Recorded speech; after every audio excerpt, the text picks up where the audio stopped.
जैसे उन्हें खिलाने आई, अब तो वे थोड़ा खाएं और थोड़ा नीचे गिराएं। क्यों, कन्हैया तो हमारे नटखट हैं, कभी जाए तो दशरथ जी की गोदी में उड़ने लगे, दशरथ जी की ओली में उड़ने लगे।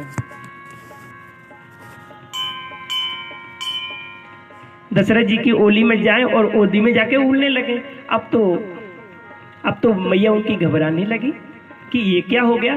चिकित्सक को बुलाने लगी कि मेरे लल्ला को क्या हो गया। वहां जसोदा मैया जैसे ही कुछ लेकर के आई और राम को दिया। राम तो सहज है, सरल है, जैसे ही खिलाया आराम से खा लिया। अब जसोदा माता भी परेशान कि मेरे लल्ला को क्या हो गया, ये तो थोड़ा खाता है और बाहर नीचे गिराता है, क्या हो गया मेरे लल्ला को। बड़े बड़े चिकित्सक को ले आई, मैंने कहा क्या हो गया मेरे लल्ला को, क्या हो गया मेरे लल्ला को। अब तो दोनों माताएं परेशान।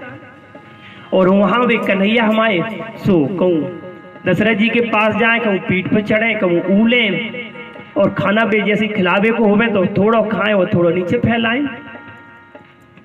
अब तो दोनों माताएं बड़ी परेशान हो गई।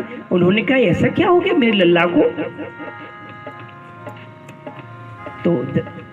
तो कौशल्या माता सोचने लगी कि हमें लग रहा है कुछ हो गया है, अदला बदली हो गई है, हमें ऐसा लग रहा है, क्योंकि दोनों एक से ही लग रहे थे, दोनों के सजल नेत्र थे। तो जसोदा मैया आई और जसोदा मैया ने जैसे ही कहा कि ले तुम अपने लल्ला को पकड़ो। जसोदा मैया ने कहा कि ले कौशल्या मैया तुम अपने लल्ला को पकड़ो और मेरे लल्ला मोह दे दो। मैंने कि तुम अपनो लल्ला ले लो, तुम्हारा लल्ला तो ऐसा ही है, कछु बोलता ही नहीं है, वो तो शांत बैठो रात। हमारा लल्ला ऐसा तो है बहु ऊधम तो करत है गो, कहूँ मटकी फोड़त है, कहूँ कछु करत है गो, दही फैलात है गो। हमें तुम्हारा लल्ला ना चाहिए, हमें तो हमारे को लल्ला दे दो। क्योंकि राम हमारे पुरुषोत्तम श्री रामचंद्र जी वो शांताकार हैं, वो शांत रहने वाले हैं, बिल्कुल शांत। और हमारे जो कन्हैया है वो नटवर लाल हैं। नटवर मतलब नटखट लीला दिखाने वाले हैं, वो शांत बैठने वालों में से नहीं है।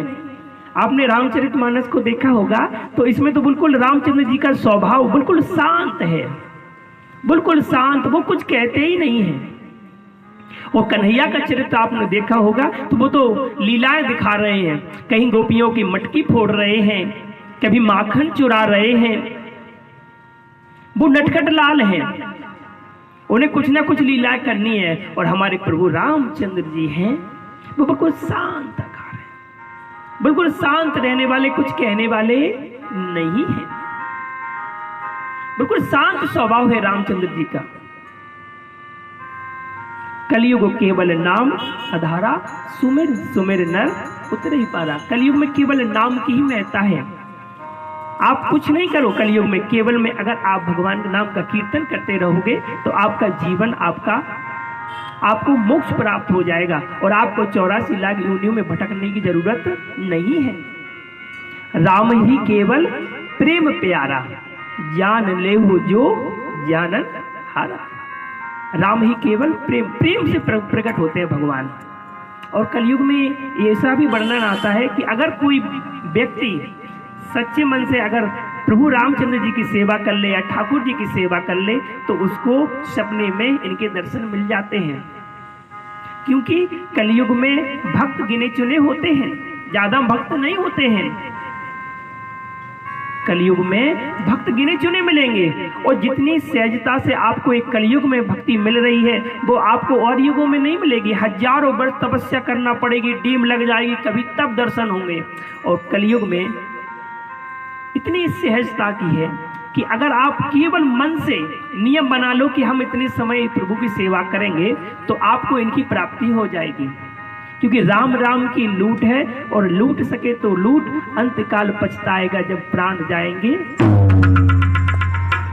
क्योंकि राम राम की लूट है, आप लूट सको तो लूट लो, वरना पछताओगे कि हाय आपने अगर भगवान का भजन कर लेते तो मच्छर नहीं बनना पड़ता, चूहा नहीं बनना पड़ता, गधा नहीं बनना पड़ता, किसी का माल नहीं ढोना पड़ता। कलयुग में जितनी सहजता से आपको व्यक्ति मिल रही है वो बार बार नहीं मिलेगी, बार बार ना पाई है मनुष्य नाम की मोच।